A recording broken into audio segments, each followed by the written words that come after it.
오늘부터 에베소서 강해 설교를 함께 나누려고 합니다. 그래서 이제 저희가 하나하나 본문을 가지고 하나님께서 에베소서를 통해서 주시는 은혜를 나누는 귀한 시간이 되었으면 좋겠습니다. 시조 한 편을 들려드리고 말씀을 시작하겠습니다. 아마 시조로 시작하는 설교가 또 있을까 생각이 듭니다. 이런들 어떠하리 저런들 어떠하리 만수산 드렁치기 얽혀진들 어떠하리 우리도 이같이 얽혀져 100년까지 누리리라. 무슨 시조죠? 이방원의 하여갑니다. 이방원이 정몽주를 자신의 편으로 회유하기 위해서 지은 시조죠. 이거에 대해서 정몽주가 이제 답가를 하게 됩니다. 이 몸이 죽고 죽어 100번 고쳐주고 백골이 진토되어 넋이라도 있고 없고 님 향한 일편단심이야 가실 줄이 있으랴. 정몽주의 단심가입니다. 자신의 마음은 오직 하나뿐이라는 겁니다. 자신의 길은 오직 하나뿐이라는 거죠. 누가 봐도 이제 고려가 망해가는 시기예요. 그래서 더 이상 고려 편에 서지 않아도 됩니다. 그런데 자신의 중심과 자신의 온 삶은 온통 여기에 있다는 거죠. 이게 이 정몽주에 대한 긍지와 자부심이었습니다. 정몽주가 자기의 목숨처럼 소중하게 여기는 긍지와 자부심, 이거였다는 것이죠. 그래서 다른 사람들이, 그 시대에 있었던 많은 사람들이 이 정몽주를 존경했어요. 심지어 정몽주의 반대편에 있었던 사람들조차도 이 사람은 존경할 만한 사람이다 라고 인정했다는 거죠. 왜 그런 거죠? 목숨을 걸 만한 자신의 긍지와 자부심을 가지고 살았던 사람이라는 거죠. 저는 이 시대에 그리운 사람이 이런 사람이 아닌가 생각이 듭니다. 뭔가 좀 목숨을 걸고 긍지와 자부심을 갖고 살아가는 사람, 이 사람 곁에 있으면 왠지 좀 본받고 싶고 닮고 싶고 존경하고 싶은 그런 사람 있기를 바라는 것이죠. 신앙생활도 마찬가지입니다. 내가 긍지와 자부심을 잃어버리면 난 아무것도 아니야. 내가 예수 믿는 사람으로서 이 긍지와 자부심 절대로 이거는 바꿀 수가 없는 거야. 그 어떤 것과도 나는 바꿀 수 없어 라고 고백할 수 있는, 이게 우리의 신앙생활이라는 것이죠. 저는 이런 생활을 꿈꿉니다. 이런 신앙생활을 꿈꾸는 것이죠. 진짜 우리가 정말 예수님을 믿는 것이 세상에 나가서도 긍지가 되고 자부심이 되고, 이 시대 가운데 사실은 이 교회 다니는 사람이란 얘기를 하는 게 쉽지가 않잖아요. 그런 시대 가운데 살고 있습니다. 제가 들어보니까 중학생, 고등학생 학교 가가지고요, 자기가 교회 다닌다는 얘기를 못 한대요. 너 아직도 교회라는 데 다녀? 이렇게 얘기를 한대요. 이게 이 시대가 주는 씁쓸함입니다. 그러면 그럼에도 불구하고 나는 교회를 다니고 예수님을 믿는 사람이야 라고 얘기할 수 있는 긍지와 자부심, 이게 무엇이겠냐는 것이죠. 그런 의미에서 오늘 본문은 긍지와 자부심이 무엇인지를 너무나 잘 보여주는 본문입니다. 오늘 하나님의 말씀을 통해서 진정한 긍지와 자부심을 갖고 살아가시는 모든 성도님들이 되시기를 바랍니다. 사도 바울은 에베소 교회에 굉장히 많은 열정과 에너지를 들였습니다. 보통 교회 한 군데를 세울 때 최대한 1년 6개월이 넘지 않았습니다. 그런데 에베소 교회는 3년이라는 공을 들였어요. 왜 그러냐면 에베소라는 위치 자체가 너무나 좋은 위치였어요. 교통으로도 상업적으로도 종교적으로도 엄청나게 중요한 요충지였어요. 그래서 여기가 선교의 전략지다, 선교의 요충지다 라고 생각해서 굉장히 많은 애정과 사랑을 드렸던 곳이 에베소 교회입니다. 그러면 사도 바울이 에베소서를 기록한 목적은 무엇인가? 에베소서에 대한 대가라고 하는 길성남 교수님이 에베소의 목적 두 가지를 얘기합니다. 하나는 성도에게 주어진 구원이 얼마나 놀라운 것이고, 또 성도가 구원받은 하나님의 백성으로 자기 인식을 갖고 살아가는 게 얼마나 중요한 것인지를 알려주기 위해 사도 바울이 적었다는 거예요. 분명히 성도로 살아가긴 하는데 이 자부심이 없는 거예요. 성도에 대한 자기 인식, 정체성에 대한 확신이 없다는 것이죠. 그걸 다시 한번 알려주기 위해서 에베소서를 기록했다는 것입니다. 또 하나는 뭐냐면 교회라는 하나님의 새로운 사회가 얼마나 영광스러운 것인지, 교회가 얼마나 영광스러운 공동체인지, 그리고 교회에게 주신 이 하나님의 사명이 얼마나 위대한 것인지를 알려주기 위해서 오늘 에베소서를 기록했다는 것이죠. 근데 여러분, 지금 사도 바울이 어디서 쓴 거죠? 네, 에베소서도 옥중서신에 해당이 됩니다. 감옥에서 기록한 겁니다. 그럼 감옥이 두렵지 않았을까요? 너무 원망스럽지 않았을까요? 괜히 내가 그렇게 열심히 해가지고 감옥에 갇혔나 보다, 이런 생각 들지 않았을까요? 근데 오늘 사도 바울의 모습에는 위축된 모습이 없습니다. 주눅 들어있는 모습이 없어요. 너무나 당당하고 당차게 이 감옥 안에 생활들을 하고 있었다는 것이죠. 왜 그러냐면 영원한 것에 대한 긍지와 자부심을 가지고 있었기 때문입니다. 여러분, 영원한 것에 대한 긍지와 자부심을 가지고 있는 사람은 감옥 속에서도 당당하게 살아갈 수 있다는 것이죠. 하나님의 백성으로 자기 인식을 갖고 있었던 거예요. 난 하나님의 백성이야, 하나님이 택해준 하나님의 백성이라고 하는 이 자부심을 가지고 분명히 살고 있었고요. 또 그리고 교회의 영광과 사명, 내가 이것 때문에 지금 살고 있는 거야 라고 하는 분명한 자기 인식을 가지고 살아가고 있었기 때문에 감옥 속에서도 위축되지 않고 주눅들지 않았다는 것이죠. 진짜 이렇게 살고 싶더라고요. 어떠한 상황에, 어떠한 환경에, 내가 힘든 일을 만나도, 어려운 일을 만나도, 속상한 일을 만나도 이 긍지와 자부심이 있는 사람은 그게요, 다르게 해석이 됩니다. 다르게 다가오게 됩니다. 이거는 이러려고 의미가 있는 거지, 이건 저러려고 나에게 주신 거지, 이렇게 바뀌어진다는 것이죠. 그런 의미에서 긍지와 자부심을 가지고 살아간다는 건 너무너무 중요한 것입니다. 그럼 질문해 보겠습니다. 그렇게 살고 싶잖아요. 어떻게 긍지와 자부심을 가지고 살아갈 수 있을까요? 오늘 두 가지를 통해서 하나님의 은혜를 나누기를 원합니다. 첫째, 정체성에 대한 확신이 필요합니다. 정체성에 대한 확신이 필요하다는 거죠. 오늘 에베소서 1장 1절은 말합니다. 한번 같이 읽어보겠습니다. 1장 1절입니다. 하나님의 뜻으로 말미암아 그리스도 예수의 사도된 바울은 에베소에 있는 성도들과 그리스도 예수 안에 있는 신실한 자들에게 편지하노니. 아멘. 바울은 자신에 대해서 당당하게 소개하고 있는데 뭐라고 소개하냐면 하나님의 뜻으로 말미암아 그리스도 예수의 사도된 바울. 다시요. 하나님의 뜻으로 말미암아 그리스도 예수의 사도된 바울이다. 자기 스스로를 이렇게 당당하게 얘기하는 겁니다. 이게 사도라고 하는 명칭이 원래 예수님의 그 공생의 사역 3년 동안에 예수님과 함께 지내며 예수님의 죽음과 부활을 목격했던 사람, 그 제자들에게만 썼던 호칭이 사도예요. 그런데 그런 의미에서 사도 바울은 사실 이런 사도라는 명칭을 쓰면 안 됩니다. 그러나 바울은 다메섹으로 가는 도중에 부활하신 주님을 만나게 돼요. 그리고 내가 너를 이방인의 사도로 보낼 것이다 라고 하는 엄청난 사명을 받게 됩니다. 그러니까 오늘 사도 바울은요, 자신의 모든 시작이, 내가 사도를 감당하게 된 모든 것이 하나님의 뜻으로부터 시작된 것이다. 나로부터 시작된 게 아니고, 사람으로부터 시작된 게 아니고, 상황에 밀려 시작된 게 아니라 하나님의 뜻으로 말미암아 내가 시작된 것이다 라고 하는 분명한 확신이 있었다는 것이죠. 저는요, 이게 너무너무 중요하다고 말씀드립니다. 여러분, 이 확신만 있어도 신앙생활이 흔들려도 다시 일어날 수 있습니다. 이거 하나님으로부터 시작된 거잖아요. 우리가 예수님 믿은 거 하나님으로부터 시작된 거잖아요. 하나님의 뜻으로부터 시작된 거잖아요. 그러면 이게 해석되는 게 얼마나 많은지 모릅니다.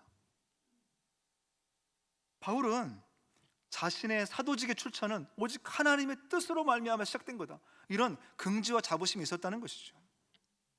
그래서 바울이 이렇게 고백합니다. 고린도전서 15장 9절 10절에 보니까요, 나는 사도 중에 가장 작은 자라 나는 하나님의 교회를 박해하였으므로 사도라 칭함받기를 감당하지 못할 자니라. 그러나 내가 나된 것은 하나님의 은혜로 된 것이니 내가 주신 그의 은혜가 헛되지 아니하여 내가 모든 사도보다 더 많이 수고하였으나 내가 한 것이 아니요 오직 나와 함께 하신 하나님의 은혜로다. 자기가 사도긴 사도인데 사도 중에 가장 작은 자예요. 근데 사실은 작은 자가 아닙니다. 굉장히 많은 교회를 세웠습니다. 굉장히 많은 회심자가 사도 바울을 통해서 일어났거든요. 그런데 자신은 사도라 칭함받기 합당한 사람이 아니래요. 자신의 과거를 알고 있었거든요. 예수 믿는 사람들을 잡아 가두고 죽이는 그런 과거의 상황들을 다 알고 있었어요. 그런데 그분이 전적으로 나타나서 이 모든 사도됨의 시작이 바로 부활하신 주님을 만나면서부터다. 그러니까 은혜라고 설명할 수밖에 없다라는 것이죠. 그러니까 이것에 대한 분명한 긍지와 자부심을 가지고 있었다는 것입니다. 결국 신앙생활이 뭐냐면요, 자신의 정체성에 대한 확신을 가지고 있는 거예요. 그때 긍지와 자부심을 가지고 살아갈 수 있습니다. 상황과 환경이 너무나 많이 바뀌잖아요. 어느 날은 좋기도 하고 어느 날은 어렵기도 하잖아요. 뭐 어떤 분들은 코로나 돼서 너무 힘들대요. 그런데 어떤 분은 코로나 때문에 너무 나아졌대요. 상황이 너무 잘 된대요. 근데 계속 그렇게 잘 되겠습니까? 또 어느 날 되면 또 어려운 상황이 또 오겠죠. 감정도 마찬가지죠. 뭐 저번 주는 너무너무 신났었는데 오늘은 너무 또 우울한 거예요. 계속 이건 변하잖아요. 그런데 신앙생활은 이 모든 자신의 상황이나 환경이나 마음으로부터 시작된 게 아니래요. 하나님의 뜻으로 말미암아 시작된 것이다. 이러고 나면요, 교통 정리가 됩니다. 고민하던 거, 걱정하던 문제들이 한꺼번에 정리가 된다는 거죠. 뭐 이렇게 한번 가정해 보겠습니다. 내가 이 직장에서 일하는 것은 하나님의 뜻으로 말미암는 것이다. 여러분, 이런 정체성을 가진 사람이 직장생활이 어떨까요? 달라지지 않겠습니까? 의미가 부여되지 않을까요? 가치가 부여되지 않을까요? 너무 소중하고 귀한 것이 되지 않을까요? 그러면 거기가 하나님의 사명을 이루는 장소가 되는 것이죠. 가정은 어떨까요? 내가 이 가정에서 지내는 것이 하나님의 뜻으로 말미암아라고 하는 정체성을 가지고 가정을 바라보는 거예요. 그럼 남편을 바라볼 때, 아내를 바라볼 때, 자녀를 바라볼 때, 부모를 바라볼 때 어떨까요? 달라지게 되는 것이죠. 사실 제가 이 지점 때문에 어머님을 더 사랑하게 됐습니다. 하나님의 뜻으로 말미암아 이 모든 과정들이 왔다라고 하면 내가 이렇게 바라봐서는 안 되겠구나. 달라지게 되는 것이죠.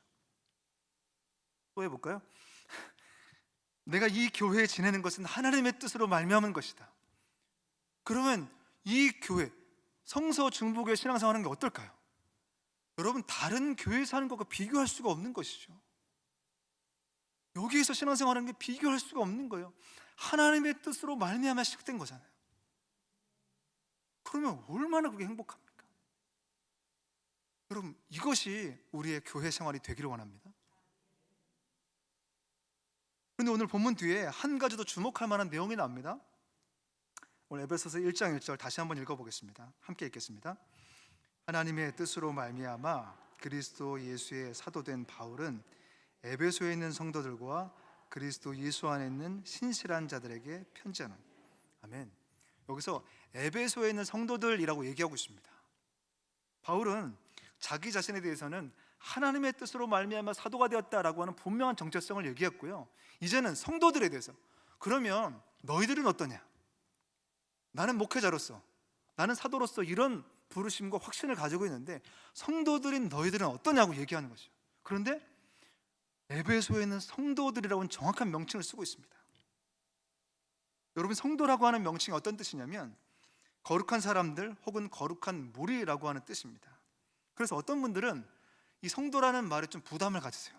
목사님, 저는 성도라고 불릴 만큼 그렇게 거룩하게 살지는 못해요. 거룩한 사람들이라고 하니까, 거룩한 무리라고 하니까 왠지 내가 거룩하게 살아야 이 명칭을 받을 수 있다는 부담감이 있으신 거예요. 여러분, 근데 성도라는 말은 그런 말이 아닙니다. 오늘 그 말을 구약과 신약을 통해 설명을 좀 드리겠습니다. 먼저 구약에 나오는 성도를 이렇게 표현하고 있습니다. 출애굽기 19장 5절 6절입니다.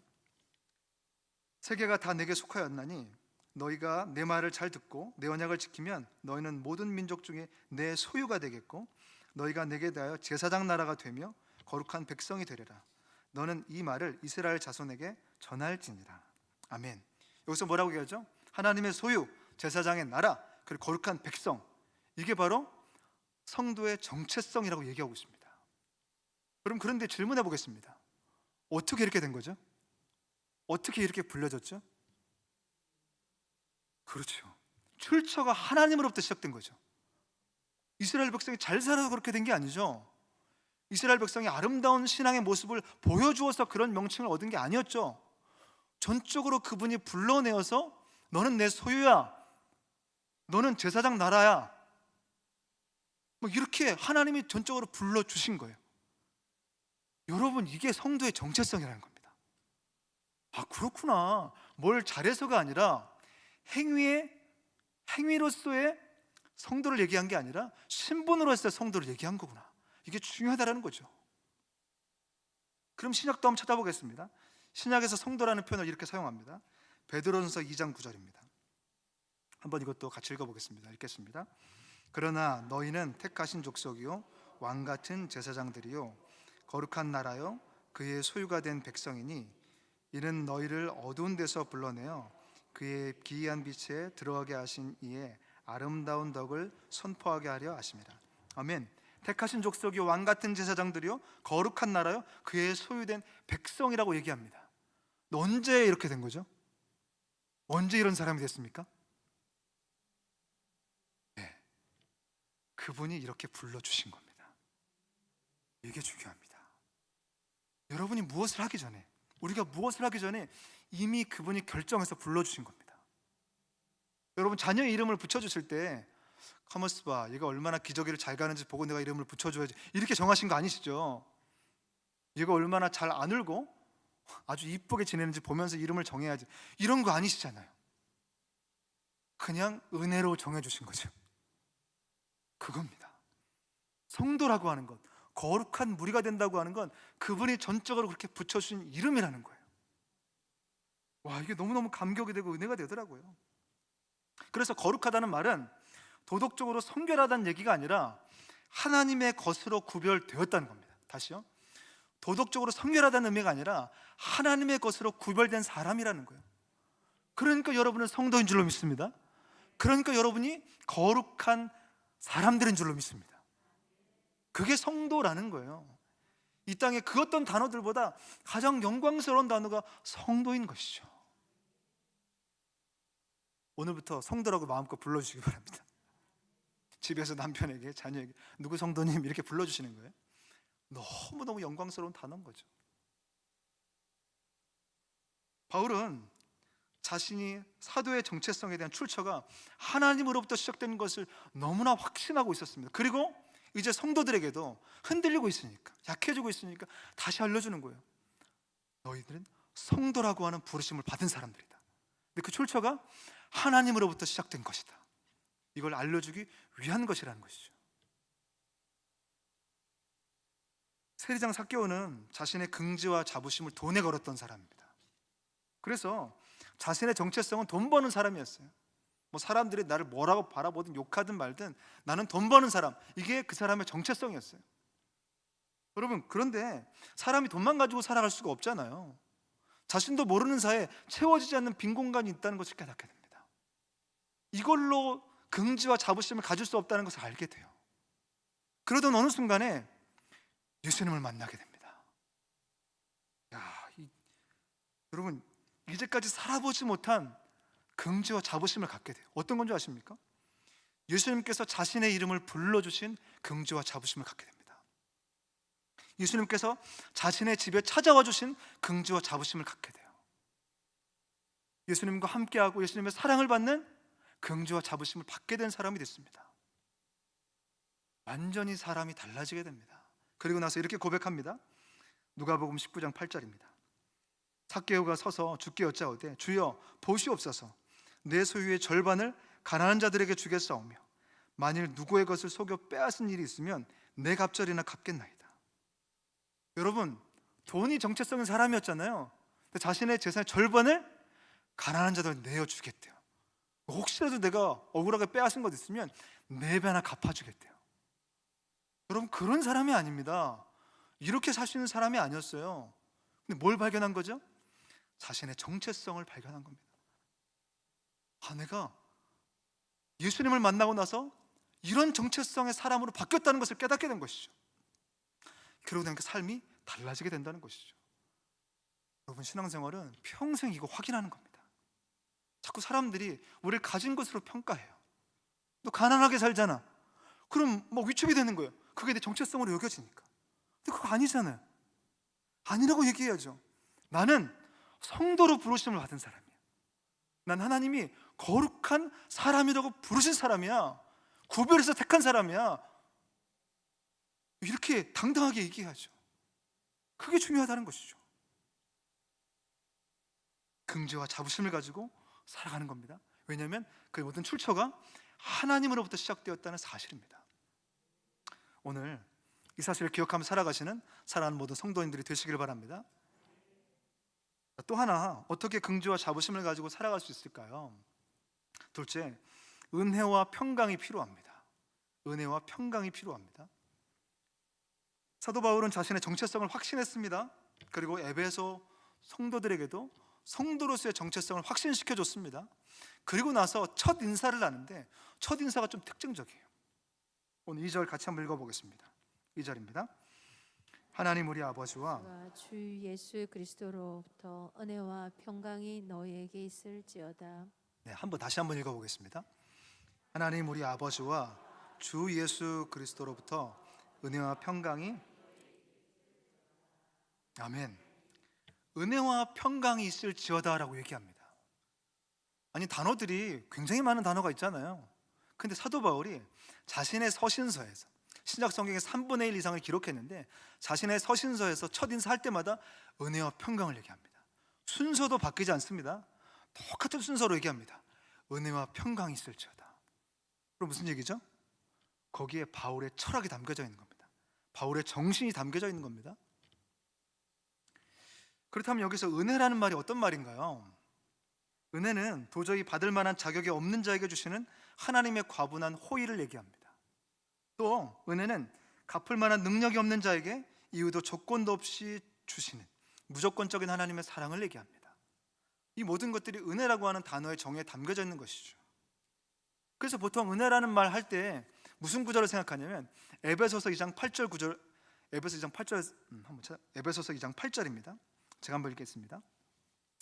너희는 그 은혜에 의하여 믿음으로 말미암아 구원을 받았으니 이것은 너에게서 난 것이 아니요 하나님의 선물이라. 아멘. 구원은 오직 하나님의 선물로만 가능하대요.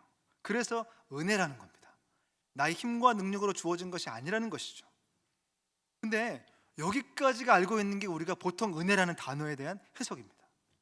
질문해 볼게요. 좀 이상한 게 있습니다. 오늘 사도 바울이 편지를 쓴 사람은 불신자일까요? 예수님을 안 믿는 사람일까요? 아닙니다. 에베소에 있는 성도들, 교인들에게 적은 겁니다. 그러면 은혜가 무엇인지 알고 있는 사람입니다. 구원을 받은 사람이죠. 근데 그 사람들에게 은혜가 있을지어다 말씀하고 있는 겁니다. 좀 이상하죠?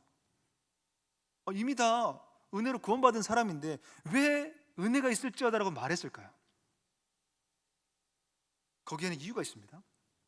제가 이거 고민하는 중에 존 비비어의 은혜라는 책을 만나게 됐습니다. 거기에 보면 은혜에 대해서 이런 정의를 내리고 있습니다. 참 신선한 정의였어요. 은혜는 죄와의 싸움을 승리케 하고 탁월한 삶을 살게 하는 하나님의 능력이다. 다시요. 은혜는 죄와의 싸움을 승리케 하고 탁월한 삶을 살게 하는 하나님의 능력이다. 아니, 저는 우리가 알고 있는 은혜는 그냥 구원받는 과정에 필요한 정도로 생각했잖아요. 근데 지금 은혜는 뭐라고 얘기합니까? 현재를 살아가는 성도들의 능력이라는 거예요. 현재를 살아가는 성도들의 엄청난 능력이라는 거죠. 그래서 에베소서 마지막 구절에도 뭐라고 나온지 아십니까? 에베소서 6장 24절에 보니까 우리 주 예수 그리스도를 변함없이 사랑하는 모든 자에게 은혜가 있을지어다. 와, 제가 놀랐습니다. 첫 번째 인사도 은혜였고요, 마지막도 은혜라는 것이죠. 뭐죠? 은혜는 구원받는 도구로만 사용하는 게 아니라 현재 아픔과 어려움과 고난을 겪고 있는 성도들이 이 땅을 죄 가운데 싸워내고 원망과 자정과 여러 가지 것들 가운데 싸워내는 힘과 능력이 된다는 거죠. 이게 은혜라는 것입니다. 오늘 은혜 받고 가셔야 돼요. 그래야 싸워 이길 수가 있는 거죠. 그래야 승리할 수 있는 거예요. 제가 이걸 보고 너무 놀랐습니다. 그런 거구나. 그런 의미에서 한번 선포해 보겠습니다. 하나님 우리 아버지와 주 예수 그리스도로부터 은혜가 있을지어다. 다시 한번요. 하나님 우리 아버지와 주 예수 그리스도로부터 은혜가 있을지어다. 삶의 모든 문제 가운데 은혜가 있을지어다. 삶의 모든 고민 가운데 은혜가 있을지어다. 달라지죠. 여러분, 이게 선포하고 선포할 때마다 아까 말씀드렸던 죄와의 싸움을 승리하게 만드는 능력이 공급됩니다. 하나님께서 지금도 살아서 역사하셔서 나를 도우시는 힘을 공급받게 된다는 것이죠. 이게 은혜의 현재성이라는 거예요. 그리고 오늘 바울은 은혜와 더불어 평강을 말하고 있습니다. 그래서 은혜와 평강이 있을지어다 이렇게 얘기합니다. 이게 한 세트입니다. 평강이 헬라어로 어떤 말이냐면 에이레네입니다. 에이레네. 불화와 전쟁이 없는 상태. 이게 내면적인 것만 얘기하는 게 아니라 관계적인, 이 땅의 모든 것을 다 통틀어서 평화하게 되었다는 것을 얘기합니다.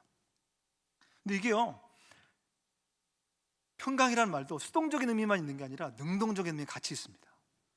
제가 요한복음 14장에 보니까 거기에 나와 있더라고요. 요한복음 14장은 예수님께서 이제 십자가에 달리시기 전에 제자들과 마지막 이야기를 나누신 장면들이 나오는 얘기예요. 제자들이 얼마나 두렵고 불안했겠습니까? 그래서 예수님께서 요한복음 14장 27절에 말씀하십니다. 평안을 너에게 끼치노니 곧 나의 평안을 너희에게 주노라. 내가 너희에게 주는 것은 세상이 주는 것과 같이 아니하니라. 너희는 마음에 근심하지도 말고 두려워하지도 말라. 여기서의 평안도 에이레네입니다. 아까 에베소서도 에이레네였고요, 요한복음도 에이레네입니다. 같은 단어를 쓰고 있습니다. 분명히 두려움과 걱정 가운데 제자들에게 평안을 너에게 줄 건데 이건 세상이 주는 것과 같지 않아 라고 말씀하고 있는 것이죠. 여기까지 우리가 잘 알고 있어요. 근데 제가 놀란 게 있습니다. 그게 뭐냐면 요한복음 16장에 나오는 평안은 좀 다르게 사용되는 것 같다는 거죠. 요한복음 16장 33절 같이 읽어보겠습니다. 함께 읽겠습니다. 너희에게 이르는 것은 너희로 내 안에서 평안을 누리게 하려 함이라. 세상에서는 너희가 환난을 당하나 담대하라. 내가 세상을 이겼노라. 아멘.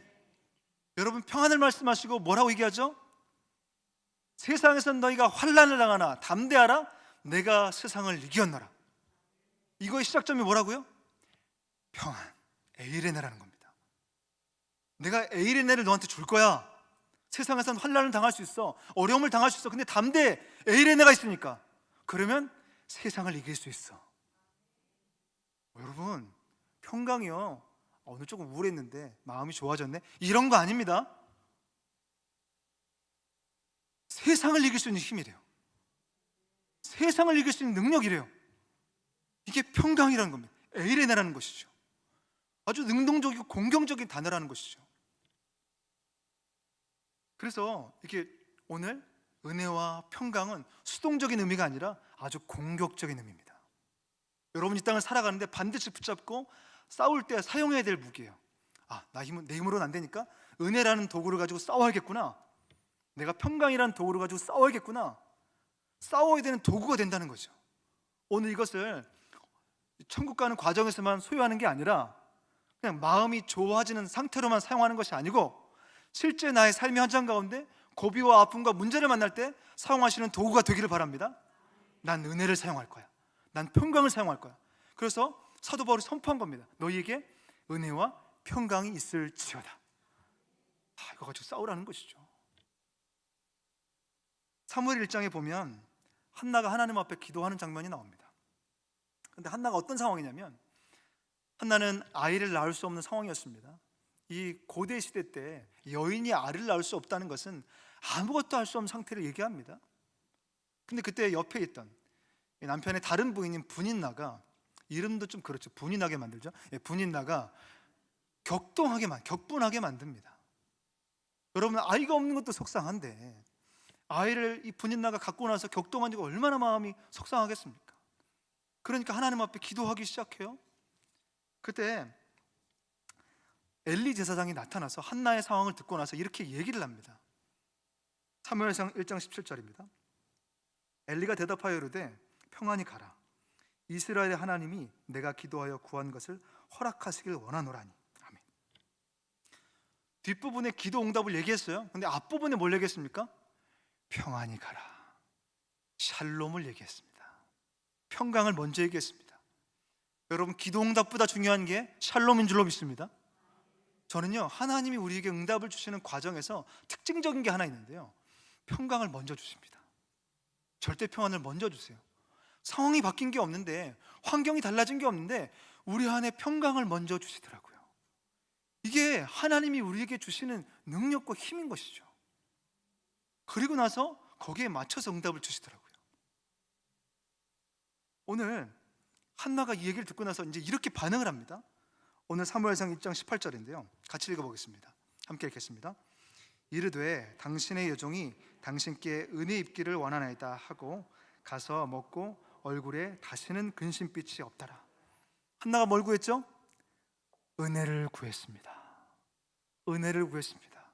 그랬더니 하나님이 뭘 주셨죠? 평강을 주셨습니다. 은혜를 구했더니 평강을 주셨습니다. 여러분, 은혜와 평강을 구하시길 바랍니다. 그리고 선포하시길 바랍니다. 여러분, 한나에게는 아무런 일이 벌어지지 않았어요. 임신했던 거 아닙니다. 뭐 분인나가 갑자기 착해진 거 아닙니다. 그런데 근심빛이 없어진 거예요. 그리고 나서 하나님이 이제 그에게 임신할 수 있는 은혜를 주십니다. 하나님이 절차가 있죠. 순서가 있죠. 저는 하나님의 뜻으로 말미암아 살아가는 이 정체성, 성도라고 하는 정체성을 가지고 이게 너무너무 중요하잖아요. 근데 그 사람들에게 주시는 게 뭐냐면 은혜와 평강이라는 겁니다. 은혜와 평강은요, 다시 말씀드리지만 수동적인 게 아니에요. 이거 갖고 싸워야 되는 거예요. 은혜를 붙들고 공격적으로 싸워야 됩니다. 죄 가운데 싸워야 돼요. 나를 무너뜨리는 것과 싸워야 됩니다. 또 내 평안을 부서뜨리는 것과 싸워야 돼요. 담대하라, 내가 세상을 이겨노라. 오늘 은혜와 평강으로 우리가 이겨내자는 것이죠. 말씀 마무리하려고 합니다. 목회자로서 부르심이 생각이 났습니다. 제가 설교를 준비하는 내내 저의 정체성, 물론 성도로서의 정체성이 있지만 하나님이 저를 목회자로 불러주셨잖아요. 그때 저에게 주셨던 말씀이 내가 이 세상 끝날까지 너와 항상 함께 있으리라. 제가 조금만 어려운, 마음이 좀 어렵다 싶으면 그 카드를 꺼냈습니다. 함께 계신다고 했잖아요. 이게 함께 계시는 게 맞습니까 주님? 이러면서 조금 어려운 것 같은 그 카드를 꺼냈습니다. 그러면 다시 확신시켜 주세요. 함께 하는 거 맞아. 내가 너 함께 하는 거 맞아. 상황은 그렇게 안 보이는데 함께 하는 게 맞아. 환경은 그렇게 안 보이는 것처럼 보이지, 그런데 함께 하는 게 맞아. 어떤 상황 가운데도 내가 너와 함께 한다는 걸 경험하게 해줄게. 여러분, 이게 제가 목회자로 부르심 받은 이유입니다. 그리고 앞으로 제가 그렇게 목회자로 살아야 되는 유일한 이유기도 합니다. 제가 하나님께 몸부림치며 기도하는 그거 한 가지예요. 하나님이 함께하는 목회자가 되기를 원합니다. 주님, 이게 저의 정체성일 원해요. 하나는 다른 건 모르겠어요.